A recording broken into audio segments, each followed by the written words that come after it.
ऋषि बोले, सर्वज्ञों में श्रेष्ठ सूत जी, बंधन और मोक्ष का स्वरूप क्या है, हमें यह बताइए।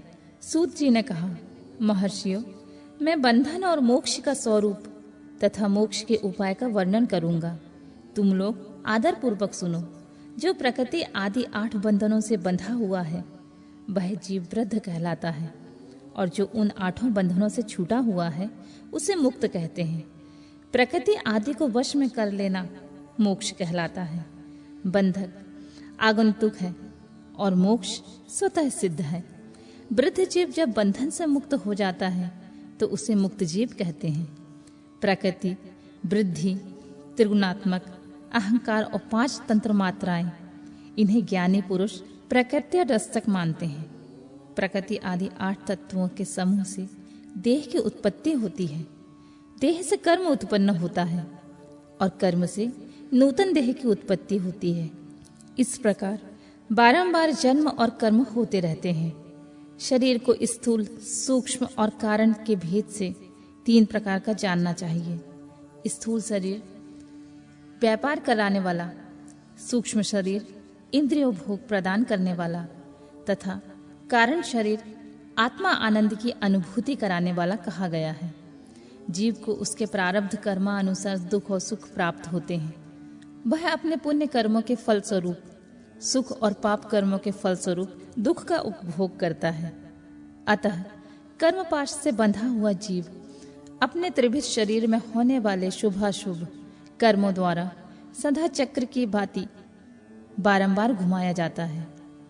इस चक्रवत भ्रमण की निवृत्ति के लिए चक्रकर्ता का स्तवन तथा आराधन करना चाहिए। प्रकृति आदि जो 8 पाश बतलाए गए हैं उनका समुदाय ही महाचक्र है, और जो प्रकृति से परे है वह परमात्मा शिव है। भगवान महेश्वर ही प्रकृति आदि महाचक्र के कर्ता हैं, क्योंकि वे प्रकृति से परे हैं। जैसे बकायन नामक वृक्ष की थाला जल को पीता और उगलता है, उसी प्रकार शिव प्रकृति आदि को अपने वश में करके उस पर शासन करते हैं। उन्होंने सबको वश में कर लिया है, इसलिए वे शिव कहे गए हैं। शिव ही सर्वज्ञ, परिपूर्ण तथा निष्प्रह है। सर्वज्ञता, तृप्ति, अनादि बोध, स्वतंत्रता, नित्य आलुप्त शक्ति से संयुक्त होना ही अपने भीतर अनंत शक्तियों को धारण करना। महेश्वर के इन 6 प्रकार के मानसिक ऐश्वर्यों को केवल वेद जानता है। अतः भगवान शिव के अनुग्रह ही प्रकृति आदि 8 तत्व वश में होते हैं। भगवान शिव की कृपा प्रसाद प्राप्त करने के लिए उन्हीं का पूजन करना चाहिए।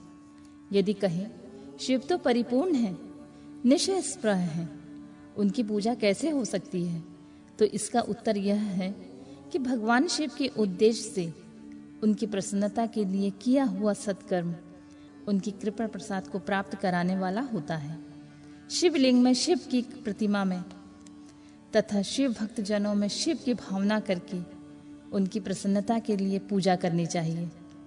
वह पूजन शरीर से, मन से, वाणी से और धन से भी किया जा सकता है। उस पूजा से महेश्वर शिव जो प्रकृति से परे है पूजक पर विशेष कृपा करते हैं और उनका वह कृपा प्रसाद सत्य होता है। शिव की कृपा से कर्म आदि बंधन अपने वश में हो जाते हैं। कर्म से लेकर प्रकृति पर्यंत सब कुछ जब वश में हो जाता है तब वह जीव मुक्त कहलाता है और स्वरात्मा स्वरूप से विराजमान होता है। परमेश्वर शिव की कृपा से जब कर्म जनित शरीर अपने वश में हो जाता है तब भगवान शिव के लोक में निवास का सौभाग्य प्राप्त होता है। इसी को सालोक्य मुक्ति कहते हैं। जब तंत्र मात्राएं वश में हो जाती हैं तब जीव जगदम्बा सहित शिव का सामीप्य प्राप्त कर लेता है। यह सामीप्य मुक्ति है। उसके आयुध आदि और क्रिया आदि सब कुछ भगवान शिव के समान हो जाते हैं। भगवान का महाप्रसाद प्राप्त होने पर बुद्धि भी वश में हो जाती है। बुद्धि प्रकृति का कार्य है, उसका वश में होना सृष्टि मुक्ति कहा गया है। पुनः भगवान का महान अनुग्रह प्राप्त होने पर प्रकृति वश में हो जाएगी। उस समय भगवान शिव का मानसिक ऐश्वर्य बिना यत्न के ही प्राप्त हो जाएगा। सर्वज्ञता और तृप्ति आदि जो शिव के ऐश्वर्य हैं, उन्हें पाकर मुक्त पुरुष अपने आत्मा में ही विराजमान होता है। वेद और शास्त्र में विश्वास रखने वाले विद्वान पुरुष इसी को सामुज्य मुक्ति कहते हैं। इस प्रकार लिंग आदि में शिव की पूजा करने से क्रमशः मुक्ति स्वतः प्राप्त हो जाती है। इसीलिए शिव की कृपा प्रसाद प्राप्त करने के लिए तत्संबंधी क्रिया आदि के द्वारा उन्हीं का पूजन करना चाहिए। शिव कृपा, शिव तप, शिव मंत्र, जप, शिव ज्ञान और शिव ध्यान के लिए सदा उत्तरोत्तर अभ्यास बढ़ाना चाहिए। प्रतिदिन प्रातः काल ही रात के सोते समय तक और जन्म काल से लेकर मृत्यु पर्यंत सारा समय भगवान शिव के चिंतन में ही बिताना चाहिए। सद्योजातादि मंत्रों द्वारा तथा नाना प्रकार के पुष्पों से जो शिव की पूजा करता है वह शिव को ही प्राप्त होगा। ऋषि बोले, उत्तम व्रत का पालन करने वाले सूत जी, लिंग आदि में शिव जी की पूजा का क्या विधान है, हमें यही भी बताइए। सूत जी ने कहा, द्विजो, मैं लिंगों के क्रम का यथावत वर्णन कर रहा हूँ, तुम सब लोग ध्यान से सुनो। वह प्रणव ही समस्त अभीष्ट वस्तुओं को देने वाला प्रथम लिंग है। उसे सूक्ष्म प्रणव रूप समझो। सूक्ष्म लिंग निष्फल होता है, स्थूल लिंग सकल। पंचाक्षर मंत्र को ही स्थूल लिंग कहते हैं। उन दोनों प्रकार के लिंगों का पूजन तप कहलाता है। वे दोनों ही लिंग साक्षात मोक्ष देने वाले होते हैं। पौरुष लिंग और प्राकृतिक लिंग के रूप में बहुत से लिंग होते हैं। उन्हें भगवान शिव ही विस्तार पूर्वक बता सकते हैं, दूसरा कोई नहीं जानता है। पृथ्वी के विकार भूत जो जो लिंग ज्ञात हैं उनको मैं तुम्हें बता रहा हूँ। उनमें स्वयंभू लिंग प्रथम है, दूसरा बिंदु लिंग, तीसरा प्रतिष्ठित लिंग, चौथा चर लिंग और पांचवा गुरु लिंग है।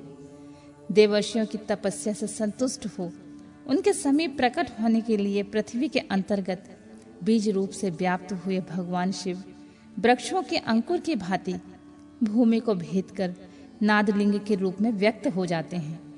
वे स्वतः व्यक्त हुए शिव स्वयं प्रकट होने के कारण स्वयंभू नाम धारण करते हैं। ज्ञानी जन उन्हें स्वयंभू लिंग के रूप में जानते हैं। उस स्वयंभू की पूजा से उपासक का ज्ञान स्वयं बढ़ने लगता है। सोना चांदी के आदि पत्र पर, भूमि पर अथवा वेदी पर अपने हाथ से लिखित जो शुद्ध प्रणव मंत्र रूप लिंग है, उसमें तथा मंत्र लिख का आलेखन करके उसमें भगवान शिव की प्रतिष्ठा और आवाहन करें। ऐसा बिंदु नादमय लिंग स्थावर और जन्म दोनों प्रकार का होता है। इसमें शिव के दर्शन भावनामय ही होते हैं, ऐसा निसंदेह कहा जा सकता है। जिसको जहां भगवान शंकर प्रकट होने का विश्वास हो, उसके लिए वही प्रकट होकर वे अभीष्ट फल प्रदान करते हैं। अपने हाथ से लिखे हुए यंत्र में अथवा अकृत्रिम स्थावर आदि में भगवान शिव का आवाहन करके 16 उपचारों से उनकी पूजा करें। ऐसा करने से साधक स्वयं ही ऐश्वर्य को प्राप्त कर लेता है और इन साधन के अभ्यास से उसको ज्ञान भी होता है। देवताओं और ऋषियों ने आत्मसिद्धि के लिए अपने हाथ से वैदिक मंत्रों के उच्चारण पूर्वक शुद्ध मंडल में शुद्ध भावना द्वारा जिस उत्तम शिवलिंग की स्थापना की है उसे पौरुष लिंग कहते हैं तथा वही प्रतिष्ठित लिंग कहलाता है। उस लिंग की पूजा करने से सदा पौरुष ऐश्वर्य की प्राप्ति होती है। महान ब्राह्मण और महाधनी राजा किसी कारीगर से शिवलिंग का निर्माण कराकर जो मंत्र पूर्वक उसकी स्थापना करते हैं, उनके द्वारा स्थापित हुआ वह लिंग भी प्रतिष्ठित लिंग कहलाता है। किंतु वह प्राकृत लिंग है, इसलिए प्राकृत ऐश्वर्य भोग की ही देने वाला होता है। जो शक्तिशाली और नित्य होता है उसे पौरुष कहते हैं तथा जो दुर्बल और अनित्य होता है वह प्राकृत कहलाता है। लिंग, नाभि, जिह्वा, नासाग्र भाग और शिखा के क्रम से कटी, हृदय और मस्तक तीनों स्थानों में जो लिंग की भावना की गई है उसे आध्यात्मिक लिंग को ही चर लिंग कहते हैं। पर्वत को पौरुष लिंग बताया गया है और भूतल को विद्वान पुरुष प्राकृत लिंग कहते हैं। वृक्ष आदि को पौरुष लिंग जानना चाहिए और गुल्म आदि को प्राकृतिक लिंग, साठी नामक धान्य को प्राकृतिक लिंग समझना चाहिए और शाली एवं गेहूं को पौरुष लिंग। अणिमा आदि 8 सिद्धियों को देने वाला जो ऐश्वर्य है उसे पौरुष ऐश्वर्य जानना चाहिए। सुंदर स्त्री तथा धन आदि विषयों को आस्तिक पुरुष प्राकृत ऐश्वर्य कहते हैं। चरलिंगों में सबसे प्रथम रसलिंग का वर्णन किया जाता है। रसलिंग ब्राह्मणों को उसकी सारी अभीष्ट वस्तुओं को देने वाला होता है। शुभ कारक बाणलिंग क्षत्रियों को महान राज्य की प्राप्ति कराने वाला है। सुवर्णलिंग वैश्यों को महाधनपति का पद प्रदान करने वाला है तथा सुंदर शिवलिंग शूद्रों को महाशुद्धि देने वाला होता है। स्फटिकमय लिंग तथा वाणलिंग सब लोगों को उनकी समस्त कामनाएं प्रदान करते हैं। अपना ना हो तो दूसरों का स्फटिक या वाणलिंग भी पूजा के लिए निषिद्ध नहीं है। स्त्रियों विशेषतः सद्भावों के लिए पार्थिव लिंग की पूजा का विधान है। प्रवृत्ति मार्ग में स्थित विधवाओं के लिए स्फटिक लिंग की पूजा बताई गई है, परंतु विरक्त विधवाओं के लिए रसलिंग की पूजा का ही श्रेष्ठ कहा गया है। उत्तम व्रत का पालन करने वाले महर्षियों बचपन में, जवानी और बुढ़ापे में भी शुद्ध स्फटिकमय शिवलिंग का पूजन स्त्रियों के लिए समस्त भोग प्रदान करने वाला होता है। ग्रहासक्त स्त्रियों के लिए पीठ पूजा भूतल पर संपूर्ण अभीष्ट देने वाली होती है। प्रवृत्ति मार्ग में चलने वाला पुरुष सुपात्र गुरु के सहयोग से ही समस्त पूजा कर्म संपन्न करे। इष्ट देव का अभिषेक करने के पश्चात अगहनी में चावल से बने खीर आदि पकवानों द्वारा नैवेद्य अर्पण करे। पूजा के अंत में शिवलिंग को संपुट में विराज कर घर के भीतर पृथक रख दें। जो निवृत्ति मार्गी पुरुष हैं उनके लिए हाथ पर ही शिवलिंग पूजा का विधान है। उन्हें भिक्षादि से प्राप्त हुए अपने भोजन को ही नैवेद्य रूप में निवेदित करना चाहिए। निवृत्त पुरुषों के लिए सूक्ष्म लिंग ही श्रेष्ठ बताया जाता है। वे विभूति के द्वारा पूजन करें और विभूति को ही नैवेद्य के रूप में निवेदित करें। पूजा करके उस लिंग को सदा अपने मस्तक पर धारण करें। विभूति 3 प्रकार की बताई गई है: लोकाग्नि जनित, वेदाग्नि जनित और शिवाग्नि जनित। लोकाग्नि जनित या लौकिक भस्म को द्रव्यों की शुद्धि के लिए लाकर रखें। मिट्टी, लकड़ी और लोहे के पात्र को, धान्यों को, तिल आदि को द्रव्यों की, वस्त्र आदि को तथा पर्युषित वस्तु के भस्म से शुद्धि होती है। कुत्ते आदि से दूषित हुए पात्रों के भी भस्म से ही शुद्धि मानी गई है। वस्तु विशेष की शुद्धि के लिए यथोयोग सजल अथवा निर्जल भस्म का उपयोग करना चाहिए। वेदाग्नि जनित जो भस्म है उसको उन वैदिक कर्मों के अंत में धारण करना चाहिए। मंत्र और क्रिया से जनित जो होम कर्म है वह अग्नि में भस्म का रूप धारण करता है। उस भस्म को धारण करने से वह कर्म आत्मा से आरोपित हो जाता है। अघोर मूर्तिधारी शिव का जो अपना मंत्र है उसे पढ़कर बेल की लकड़ी को जलाएं। उस मंत्र से अभिमंत्रित अग्नि को शिवाग्नि कहा गया है। उसके द्वारा जले हुए काष्ठ का जो भस्म है वह शिवाग्नि जनित है। कपिला गाय के गोबर अथवा गाय मात्र के गोबर को तथा शमी, पीपल, प्लाश, बड़, अमलतास और बेर, इनकी लकड़ियों को शिवाग्नि से जलाएं। वह शुद्ध भस्म शिवाग्नि जनित माना गया है। अथवा कुश की अग्नि में शिव मंत्र के उच्चारण पूर्वक काठ को जलाएं। फिर उस भस्म को कपड़े से अच्छी तरह छानकर नए घड़े में भरकर रख दें। उसे समय समय पर अपनी कांति या शोभा बढ़ाने की वृद्धि के लिए धारण करें। ऐसा करने वाला पुरुष सम्मानित और पूजित होता है। पूर्व काल में भगवान शिव ने भस्म शब्द का ऐसा ही अर्थ प्रकट किया था। जैसे राजा अपने राज्य में सारभूत कर को ग्रहण करता है, जैसे मनुष्य सस्य आदि को जलाकर रांधकर उसका सार ग्रहण करते हैं, जैसे जठरानल नाना प्रकार के भक्ष भोज आदि पदार्थों को भारी मात्रा में ग्रहण करके जलाकर सारतात वस्तुएं ग्रहण करता तथा उस सारतर वस्तुओं से स्वदेह का पोषण करता है। उसी प्रकार प्रपंच करता परमेश्वर शिव ने भी अपने में अध्यय रूप में विद्यमान प्रपंच को जलाकर भस्म रूप में उनके सार तत्व को ग्रहण किया था। प्रपंच को दग्ध करके शिव ने उसके भस्म को अपने शरीर में लगाया। राख भभूत पोतने के बहाने जगत के सार को ही ग्रहण किया है। अपने शरीर में अपने लिए रत्न स्वरूप भस्म को इस प्रकार स्थापित किया है।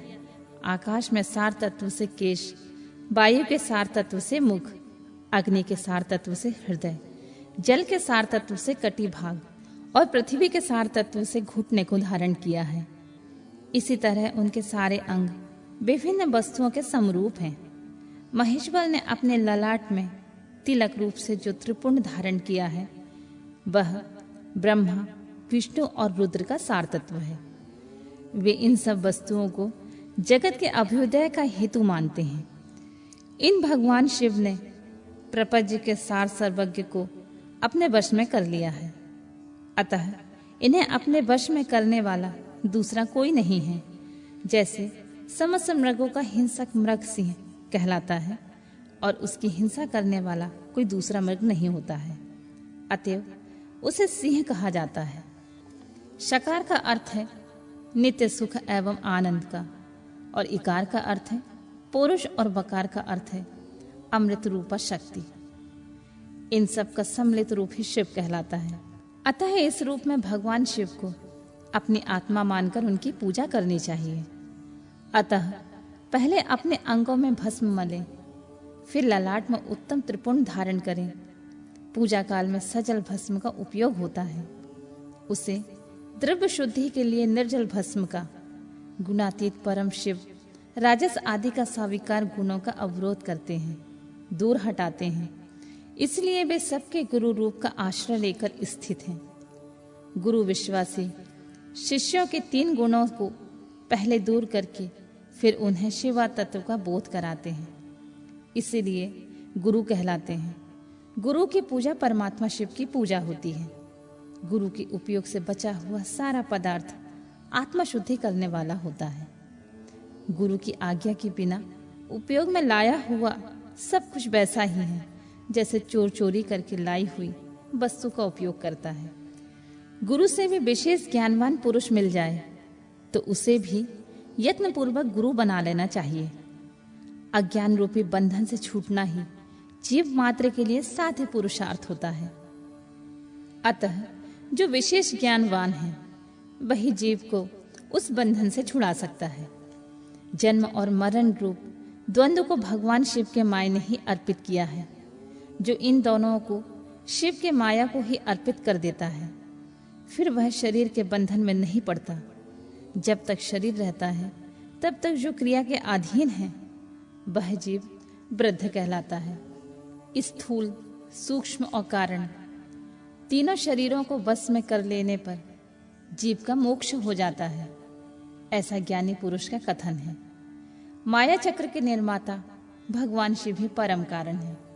वे अपनी माया के दिए हुए द्वंद्व का स्वयं ही परिमार्जन करते हैं। अतः शिव के द्वारा कल्पित हुआ द्वंद्व उन्हीं को समर्पित कर देना चाहिए। जो शिव की पूजा में तत्पर हो वह मौन रहे, सत्य आदि गुणों से संयुक्त हो तथा क्रिया, जप, तप, ज्ञान और ध्यान से एक एक का अनुष्ठान करता रहे। ऐश्वर्य दिव्य शरीर की प्राप्ति, ज्ञान का उदय, अज्ञान का निवारण और भगवान शिव के सामीप्य का लाभ, ये क्रमशः क्रिया आदि के फल हैं। निष्काम कर्म करने से अज्ञान का निवारण हो जाने के कारण शिव भक्त पुरुष उसके यथोक्त फल को पाता है। शिव भक्त पुरुष देश, काल, शरीर और धन के अनुसार यथा योग क्रिया आदि का अनुष्ठान करे। न्यायोपार्जित उत्तम धन से निर्वाह करते हुए विद्वान पुरुष शिव के स्थान में निवास करे। जीव हिंसा आदि से रहित अत्यंत क्लेश शून्य जीवन बिताते हुए पज्जाक्षर मंत्र के जप से अभिमंत्रित अन्य और जल को सुख स्वरूप माना गया है। अथवा कहते हैं कि दरिद्र पुरुष के लिए भिक्षा से प्राप्त हुआ अन्न ज्ञान देने वाला होता है। शिव भक्त को भिक्षा से प्राप्त हो वह शिव भक्त को बढ़ाता है। शिव योगी पुरुष भिक्षात्र को शुभ शंभु सूत्र कहते हैं। जब किसी भी उपाय से जहां कहीं भी भूतल पर शुद्ध अन्न का भोजन करते हुए सदा मौन भाव से रहें और अपने साधन का रहस्य किसी पर प्रकट न होने दें। भक्तों के समक्ष ही शिव के महात्म्य को प्रकाशित करें। शिव मंत्र के रहस्य को भगवान शिव ही जानते हैं, दूसरा नहीं।